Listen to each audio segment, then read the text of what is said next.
Welcome to another mystical perspective. We go through the different spiritual mind power affirmations from Dr. Paul Leon Masters' latest book, which is available on metaphysics.com and on amazon.com. And the process is I take just one chapter, which is one page, and I study it for a week, and then I write down what comes to me during meditation. I found this to be a very, very powerful way of absorbing these powerful seed thoughts that are the affirmations from this book. And today we'll be talking about yoga of the Christ mind kind.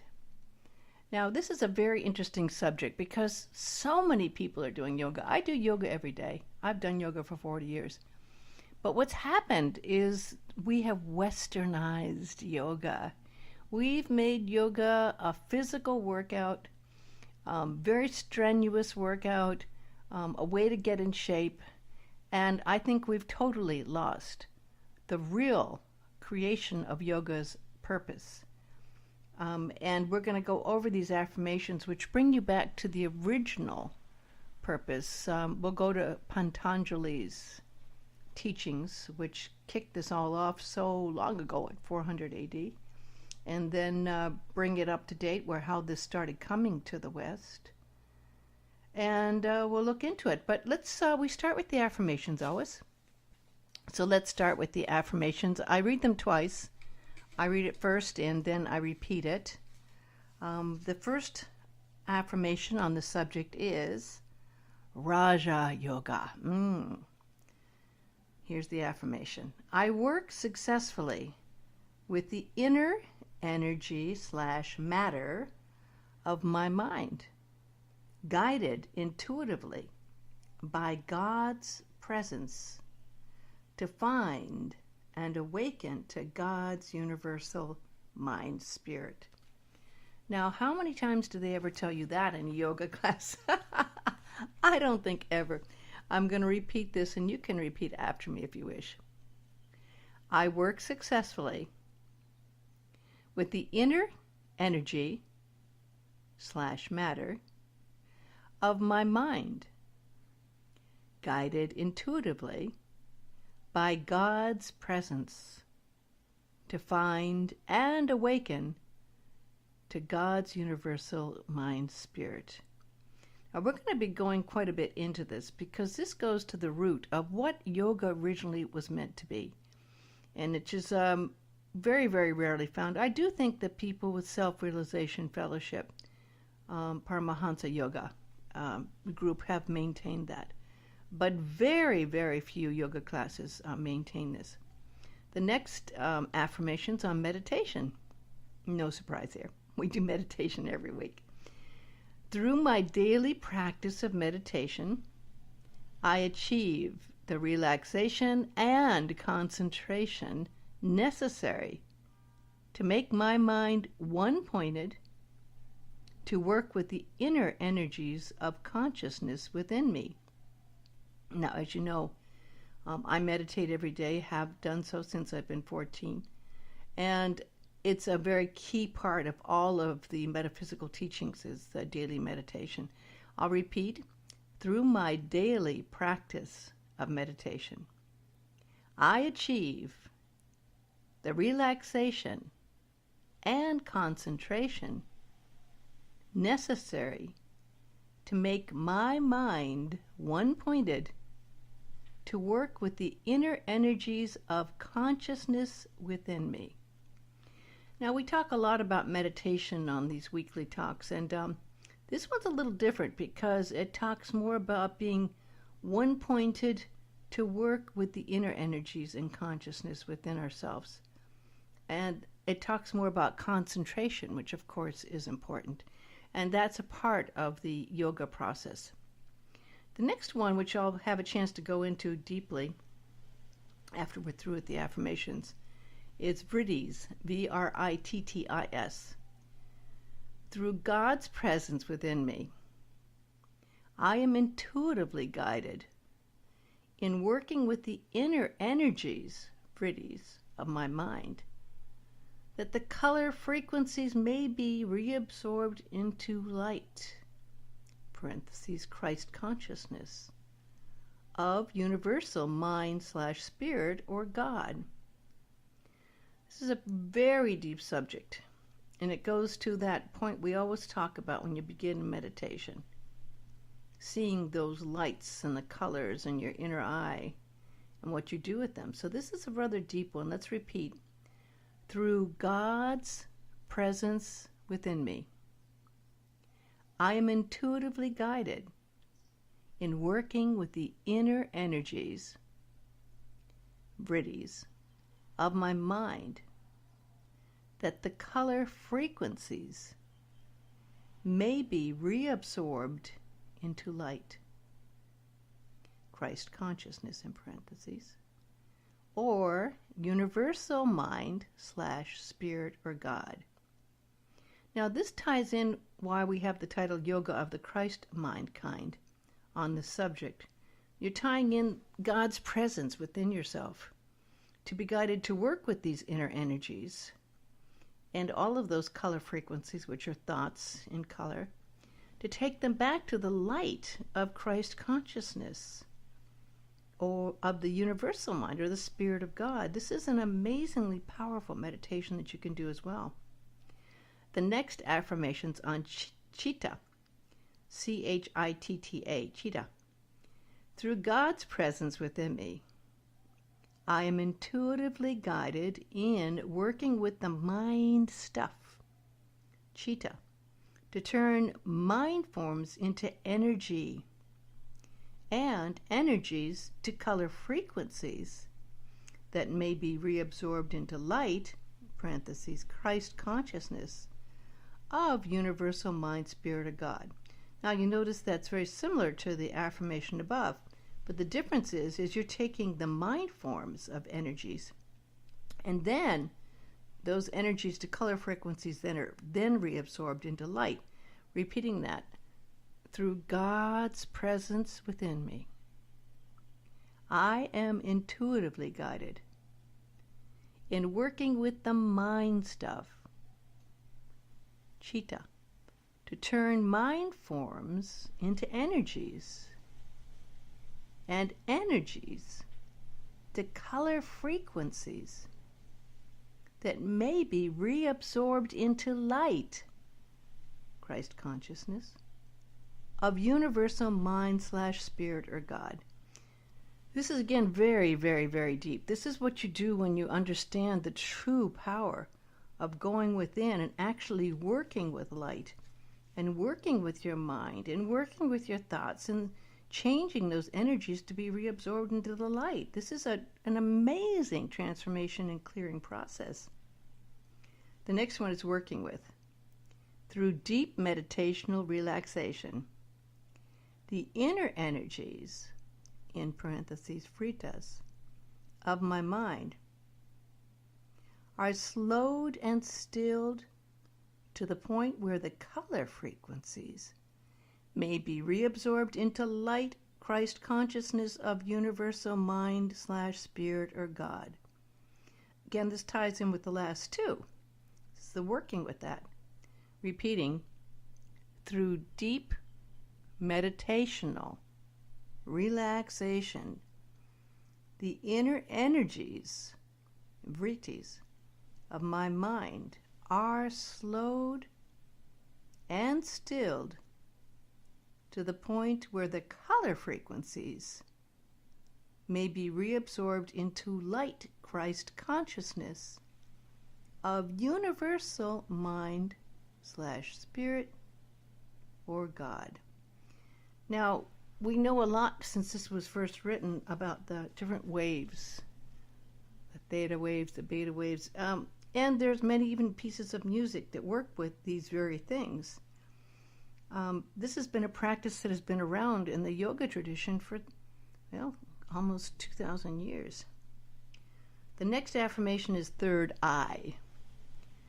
Through God's presence intuitively guiding me, I work to still energy frequencies appearing as colors, shapes, and forms before my third eye or inner sight of my forehead, or the whole entire interior of my head. And again, the third eye is, you know where that is, between your two eyes right there, and you look at it, and I'm looking right now as I'm talking, seeing purple, white, some almost like mandala energy, shades of some red. Now, if you take that and do focused on that, you'll find that it changes as you go into meditation. Let's repeat the third eye. Through God's presence, intuitively guiding me, I work to still energy frequencies, appearing as colors, shapes, and forms before my third eye, or inner sight of my forehead, or the whole interior of my head. And again, this is always done when you go into meditation. Again, it's rather advanced. Some people see lots of colors. Some people see ultraviolet light, like a soul dot of energy. Some people only see darkness and don't see anything. It depends on your point of consciousness. Next one is light. In meditation, I work to enlarge any light appearing in my third eye area by holding it steady in an inner gaze. Repeating, in meditation, I work to enlarge any light appearing in my third eye area by holding it steady in an inner gaze. Now again, that's the use of concentrated focus energy. There's a lot of people who just do guided meditations, but when you're doing guided meditations, you're bringing in more color, more changing shapes and forms, and you're changing your focus to what you're hearing rather than what you're seeing. There's an audio attention rather than a visual intention. So it's a different experience. That's not that it can't be used, but it's a very different experience than what we're talking about here. And seeing light. And the last affirmation is Christ mind. I am one with the Christ mind light, or the God's presence, and I am intuitively led to achieve oneness with the Christ light, the doorway of consciousness to God's presence. Repeating, and again, this ties into the Christ mind kind of yoga that we're talking about. I am one with the Christ mind light of God's presence, and I am intuitively led to achieve oneness with the Christ light, the doorway of consciousness of God's presence. Now, I've known Dr. Masters since I guess over 50 years. Since I was 14. I started with him when I was 14, which was quite a long time ago, and I, of course, he was my stepfather, and I knew him for many, many, many years as a friend as well. Through the years, I knew in many of his talks, not many, some of his talks, I'd say, he talked about his deep appreciation of only a few teachers, and one was Swami Vivekananda, who actually brought this information that was kind of lost to the West and started the Theosophical Vedanta tradition. We'll be talking more about that. I just have to say that I really hope and pray that more people think of doing yoga as a way to develop union with God, which was its original purpose and meaning. It's not meant to just be physical exercise. Now, I know a lot of people say you do the physical exercise and that gets you ready to go into a state of meditation, but then you might do 3 minutes, 5 minutes of savasana at the end. that isn't near what it was meant to be about. There should be at least an equal time in meditation as in the physical movements, but ideally, your movements in yoga are in every moment tying you to that God energy within, that Christ light. God's presence should be present in every moment. I'll read some of what I was talking where this came from in 400 AD. One of the first teachers of yoga was Patanjali, and he talks about asanas, which is really pretty much all we see in a lot of yoga classes now.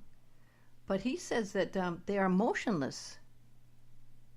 The asanas are motionless and agreeable form of staying in a yoga posture. How many yoga teachers practicing do motionless asanas? Maybe for a breath or two. You might get some teachers who stay there 5 breaths, but they're constantly telling you to perfect your position, so then you're moving even as you're in those breaths. The asana is a posture that one can hold for a period of time, staying relaxed and steady and comfortable and motionless. Patanjali does not list any specific asana, except in saying posture one can hold with comfort and motionlessness. The Yoga Sutra says asanas are perfected over time by relaxation of effort with meditation on the infinite. So this is something you really need to practice when you're doing yoga. And it might really mean that you have to do your own yoga in the morning and take only a couple of postures so you're able to bring that into all the postures you know. If the posture is causing pain or restlessness, it's not a yoga posture. How many teachers do you see that try to push you? I had a yoga teacher, and I've been doing yoga for over 40 years. And I had a yoga teacher, and I went to the class, and I knew she was doing a lot of pushing. And she was trying to get everyone's butt in shape and trying to do all these things to get in shape. And I landed up twisting and straining my back so bad that I actually pulled a ligament. And it was one of the most painful things I have experienced. For 2 weeks, I was in just awful pain. And that's the opposite of what yoga is supposed to be about. So I'm now, of course, not taking that yoga class anymore. And I'm encouraging some yoga teachers I know to really start incorporating more of this union with God, this connecting with God, this holding of the asanas, so that you can be connected with that energy. In the Yoga Sutras of Patanjali, there are 196 Indian sutras. It's a great book to get if you really are doing any yoga. Whether you do yoga or not, it's a valuable book. But it's an organized knowledge about yoga from the older traditions of the start. And it was the most translated ancient Indian text in the medieval times. Can you believe that? I mean, here they were doing this, as in Italy and places around the country. There was the art revolution and other things going on. In India, they were doing the yoga. And it's been translated into 40 Indian languages and 2 non-Indian languages, of course. And you can get it easily on Amazon. But it was brought back it kind of slipped out of awareness for about 700 years. And then, in the 19th century, due to the efforts of Swami Vivekananda and the Theosophical Society and a few others, it gained a comeback, and it became classic again. And Swami Vivekananda translates the sutra as yoga is restraining the mind stuff. This is exactly what Dr. Masters was talking about. Restraining the citas, taking from various forms the vrittis. Yoga essentially consists of meditative practices culminating in attaining a state of consciousness free from all modes of active or discursive thought, and eventually attaining a state where consciousness is unaware of any object external to itself, that is only aware of its own nature as consciousness unmixed with any other object. Now, this definition hinges on the meaning of three Sanskrit terms. Yoga is the inhibition of the modifications, V-R-I-T-T-I, vritti, of the mind, C-I-T-T-A, definition. What does Sita vritti mean? Sita vritti is a term that refers to the thoughts that clutter the mind. Now, this has been called in mindful awareness practices of meditation the monkey mind. And the Sanskrit term, C-I-T-T-A, chitta, means consciousness or memory. And vritti, V-R-I-T-T-I, means waves. And that's kind of equal to what means mind chatter, which we hear so much about.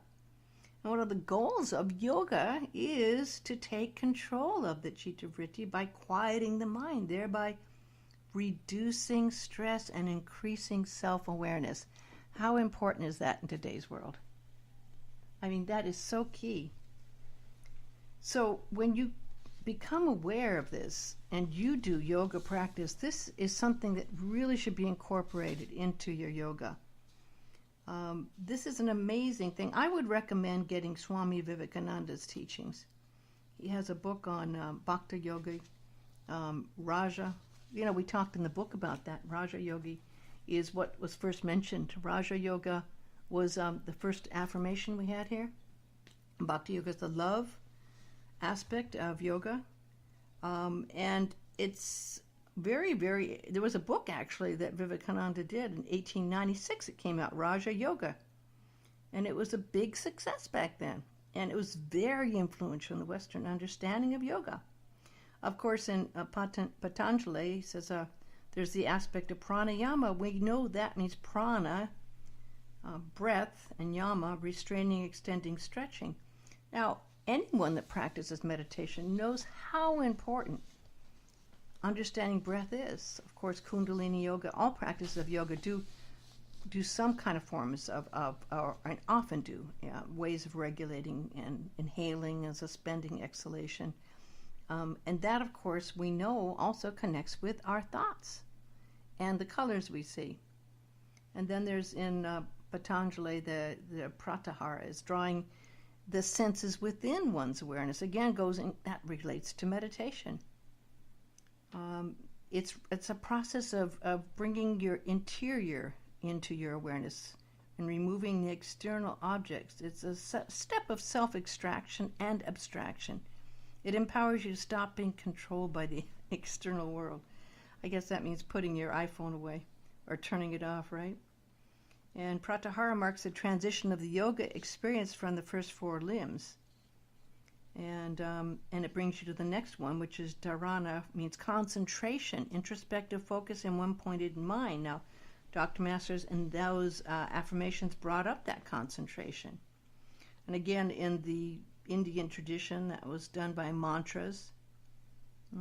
A way of focusing on one word is also done.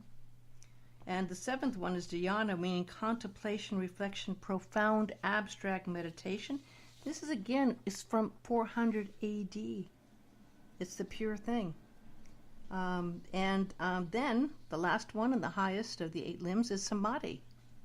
Samadhi, of course, is equal to enlightenment or awakening.